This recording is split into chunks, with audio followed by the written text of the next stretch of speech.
habrá pasado a vos en cualquier lugar, en la mesa familiar, en el laburo, en la cola de la verdulería, qué sé yo. Hablar de Bolsonaro, porque la verdad es que su aparición mete miedo, no es un problema de Brasil estrictamente, es un problema que Brasil va a sentir de una manera más profunda, más terrible y más cruel, pero es un problema continental, de eso no te quepa ninguna duda. En este momento de restauración conservadora, la aparición de Bolsonaro es una frutilla en el postre que realmente Washington no soñaba bajo ningún punto de vista hace, qué sé yo, 5, 6 o 7 años.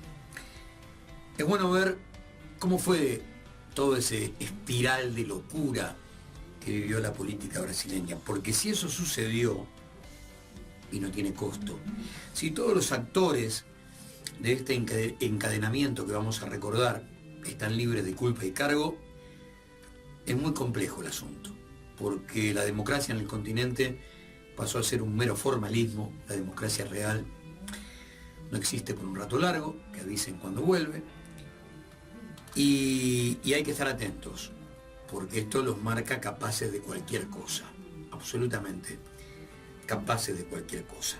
Gana Dilma, segunda presidencia, poca diferencia, pero gana.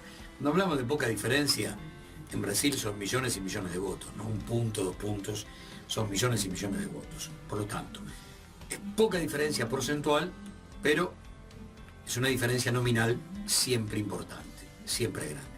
Pero gana, punto, se acabó. Viene el juicio político, ese absurdo que fue el impeachment a Dilma, que no mostró una sola prueba de lo que había sido la malversación de fondos. Pero ya está, juntaron los votos. La traición de Temer, imprescindible para que haya neoliberalismo. No hay neoliberalismo sin traición. Acá la traición la puso el vicepresidente. Y apareció con la banda, el tipo más impopular de la historia de Brasil. De la historia política de Brasil, sin duda fue este Temer, que pasó los últimos 2 carnavales en una base militar. Aparece la prisión de Lula. No solamente terminar con Dilma, después había que terminar con Lula. Pero Lula le llevaba más de 20 puntos a Bolsonaro en las encuestas previas. Y hubo que armar un juicio ficcional, carente de toda prueba. Es más, el juez dice: no tengo pruebas, tengo convicciones. Listo, se acabó. No hay democracia. Muerto el Poder Judicial, muerta una de las 3 patas, no hay democracia. O sea, yo tengo convicciones. Pruebas, ni una. Esto se va en cana. Va en cana de esta manera un presidente que sacó a 40 millones de habitantes de la pobreza y los convirtió en clase media. A un tipo que inició un periodo, junto con Dilma, que colocó al PT y a su alianza a que Brasil sea, junto con India, Sudáfrica y China y Rusia, la quinta pata de los BRICS. Tiene un costo todo eso. Te animaste a darle carácter aspiracional al trabajo cotidiano de 40 millones de brasileños y a empujar a Washington contra un paredón sin salida, un callejón sin salida, porque le armaste un capitalismo paralelo. Es demasiado, muy osado. Industria pesada nacional, Embraer, Petrobras, petróleo y recursos naturales de la mano del Estado. Demasiado. Bolsonaro viene con toda la autorización invisible que otorga Trump. Bolsonaro es nuestro Trump de cabotaje. No cabe de eso ninguna duda. Y hay una teoría del derrame que genera que Macri pueda hablar, después de Pichetto y del propio Jorge Macri, el intendente de Vicente López, de que hay que agudizar toda nuestra política migratoria. Inclusive si hay que acogotar la Constitución, ya está. El preámbulo ya no tiene ningún valor. Y para todos los hombres de buena voluntad que quieren habitar el suelo argentino, prácticamente está muerto de hecho. Jorge Macri y después Mauricio pidieron reciprocidad. O sea, por ejemplo, si viene un colombiano a la Argentina o un venezolano y ellos no tienen gratuidad en la universidad, bueno, cuando vienen a estudiar acá tienen que pagarla. Eso lo pidieron los Macri.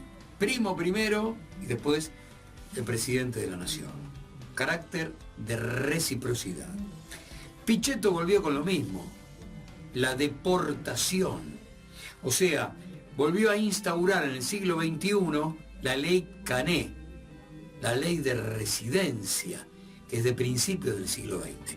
O sea, plena época de socialistas y anarquistas, si tu mensaje me molesta, te meto en un barco y te deporto. Ya tuviste la historia del turco, ¿no? Al que agarraron cuando se trataba en el Congreso de la Nación el presupuesto. El tipo estaba haciendo un trámite. ¿Y cuáles eran las pruebas que tenía Clarín? Andar al archivo porque es demoledor. Una foto en Altagracia con una estatua del Che, decir que te gusta mucho la política de Fidel y de Chávez. Con eso alcanza y sobra en este regreso de la Guerra Fría y del onganiato a la República Argentina. Si yo digo Che Guevara, puede ir en cana. Si digo Fidel, puedo ir en cana. Si digo Chávez, puedo ir en cana. Ley de residencia. Sería importante que el presidente de la Nación revise aquella causa contra su mujer y la familia Aguada por tener indocumentados bolivianos con trabajo esclavo en talleres de flores, trabajando para la empresa de su mujer, de su esposa. En muchos aspectos el presidente, antes de hablar, tendría que pedir perdón. Cuando habla de deuda, tendría que acordarse de la estatización de la deuda externa privada y pedir perdón, porque nosotros pagamos su fiesta. Cuando habla de inmigración, tendría que pedir perdón, no solo por esto que te acabamos de contar, sino porque su viejo vino acá con una mano atrás y otra adelante, después que su abuelo embarcara a toda la familia en una campaña presidencial de finales de la década del 40, siendo él el candidato a presidente del partido del Uomo Coalunque. Tenía empresa de transportes, embargó todo lo que tenía. Y entonces los Macri vinieron acá con pocas liras. Sí, eran ricos, pero el abuelo se la timbió en una campaña presidencial. Tendría que pedir perdón cada vez que habla de patria contratista y de cuadernos, porque si en esos cuadernos no está su nombre, es como escribir la historia del fútbol argentino y olvidarse que algún día existió Diego. Ahora, el enemigo público número 1 son los inmigrantes en la Argentina. Un país hecho con inmigrantes. Qué locura, ¿no? Bueno, el neoliberalismo es así. Cruel, hipócrita y cínico. Entonces, ¿cómo no esperar que iban a venir con estas gotitas de fascismo en el bolsillo? Vuelven a decirte que es el tipo que es el culpable de todos los males, que cuando va al hospital público resulta que no paga. Vamos a decirle a Mauricio que se quede tranquilo, porque el impuesto que recauda más y que sostiene mejor al hospital público, a la educación pública, se llama impuesto al valor agregado, es IVA, y cada extranjero paga IVA. Cada vez que compra un sachet de leche, una botella de gaseosa, un kilo de pan, paga el 21% de IVA. Mauricio, quédate tranquilo, está todo pago.